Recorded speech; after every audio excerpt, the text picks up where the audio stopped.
Do you guys want to know why I'm making a video right now? Probably on like a deep fundamental level.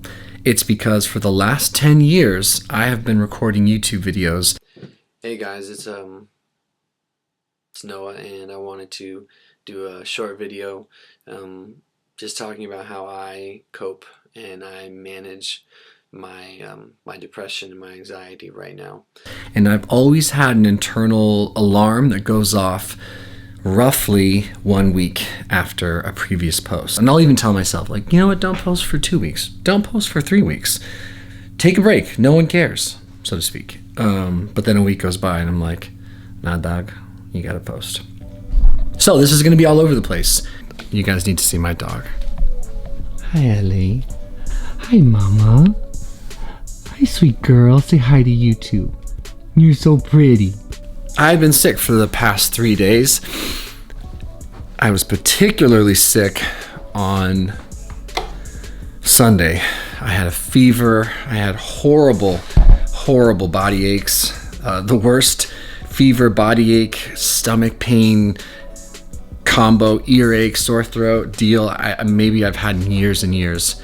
And this is what I've been taking to try to get better. I thought it might be COVID, and it turns out it wasn't. I went and got tested, but I've just been on a slew of different supplements, just trying to heal quick. I don't like being uncomfortable. Melatonin at night, glutathione on an empty stomach, quercetin, ibuprofen. I didn't take that the first 36 hours. That was a bad decision. Magnesium at night, selenium, L-tyrosine, my vitamin C, L-glutamine, D, vitamin A, zinc, Depersonalization, which is just one of those supplements that has tons of different things. I don't know about you guys, but when I get sick, like my inner child that wants to be coddled and held and comforted and reassured emerges. It's definitely a thing. So I'm thankful to have a loving, supportive wife and a caring set of parents and friends who can just, scratch that itch to just be told, like, hey, you're gonna be okay. I intuitively know that, but there's also this part of my brain that's like, you're gonna die. Like, this is it. Like, I have these fleeting thoughts, like, probably do have COVID. You're gonna be the 0.1% or less, more realistically. So I have those thoughts. I get to brush them away really fast, but they exist within me. I also did take ivermectin for 1 day. I do have a prescription for that because I don't have, nor will I ever have, the COVID vaccine. I'm pushing for natural immunity and alternative approaches for treatment. So I did take ivermectin for the first day, but luckily I didn't have to take a full course because I found out I didn't have it. So that was going on. Something that's been on my mind that I just haven't really understood how I wanted to talk to you guys about was this idea that I wasn't wanting to just go back to traditional recovery approaches. I've always been in the camp of, you're either in sobriety and in recovery, or you're in your addiction, you're in your disease, you're in or you're out, you're quote unquote good or bad, you're successful or you're unsuccessful. This has been what I've thought and believed, and what's been impressed upon me since I was very, very young. I'm signed up for the Ignited Recovery Program with Dr. Adi Jaffe. I read his book. I was exploring different things. When you've failed and then retried the same process so many times, it can leave you discouraged. So I started the Ignited program. You just get to focus on actions and rather than specific outcomes. So it's kind of exciting. It's definitely scary, but it's what I'm going to do. I do know that for right now, I don't want to go back to business as usual, and I don't want to simply self-destruct because I wasn't able to maintain 100% abstinence. So Dr. Jaffe is proposing that there might be a different way that perhaps recovery and sobriety and people's relationships with substance can be different than others and can be individualized. And I think one of his main things is that the current recovery model isn't particularly effective for most people. He brings about the point, which I've thought about before, but I've never put words to, I've certainly never questioned, which is that 90% of people who have issues with substance don't get help.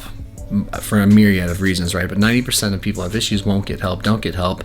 And I think namely one of the main issues is that their fear of total abstinence, right? And then of the 90%, or the 10% that get help, about 10% of them find sustainable long-term solution in the traditional recovery where you are 100% abstinent or you have failed. That's a 1% success rate. And I look at my story and my experience, I'm like, damn, I fit that mold. Regardless of how much work I put in, the energy I put in, the time I put in, the care I have ultimately gone back to drinking, and it has ultimately created a cycle of tremendous shame, confusion, sadness, anxiety, things like that. So I'm involved in this program right now. We'll talk more about that. I wanted to get that off my chest because it's what I've been doing, but I've been slow playing talking about it because I imagine a lot of people much like myself from before this discovery, that there are professionals and psychologists and addictionologists out there showing a different model of substance treatment.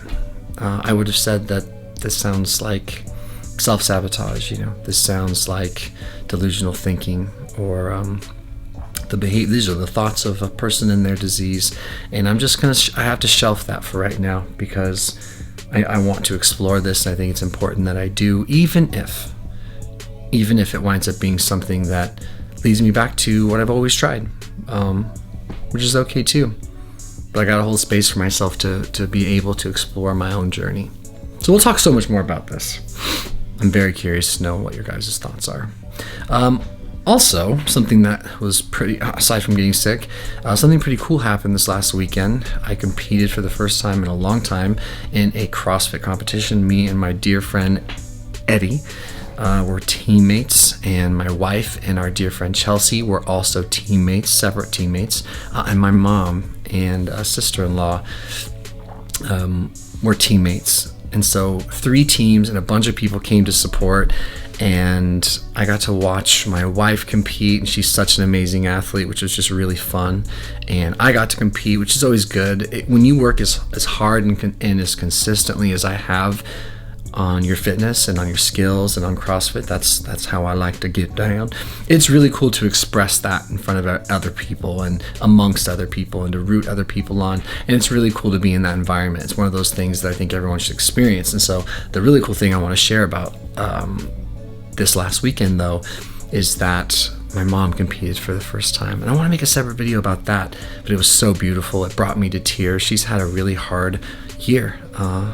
There are things I would love to share with you that just aren't my business to share with you, but just know my mom has had a really hard year, and she has been dedicated to fitness and training and CrossFit for a long time. And I encouraged her a couple months ago. I said, you should do a competition. And she was like, oh, no, I can't. She's 67 years old. I was like, yes, you can, and people will love you. And she trained her ass off even more than normal. And she stayed late, and she worked hard, and she worked through a lot of hard things. And she showed up on the competition floor as the oldest athlete there, and she won the Spirit of the Games award. And this is a woman who's had endless physical issues that were well beyond her control. I mean, she has 4 toes on each foot, for God's sake. She's had her ears taken off and put back on. She's breathed through a trach. She's had her mouth wired shut for months at a time. She's had every issue you can think of, and yet she is so strong and so capable mentally and physically. It's amazing. So all that is to say, I was the proudest son I've ever been in my entire life. It made me so deeply emotional in a positive way to see her do that. So I wanted to hold some space for her. There's not much else going on. There's day-to-day stuff. Jessie and I are doing pretty well. We're communicating well. She's being wonderful and allowing me to just continue to explore what I want, who I want to be, what's going to be my stable place, my consistent place in this life for the issues I have, for the life I've got, for the brain that's inside my head.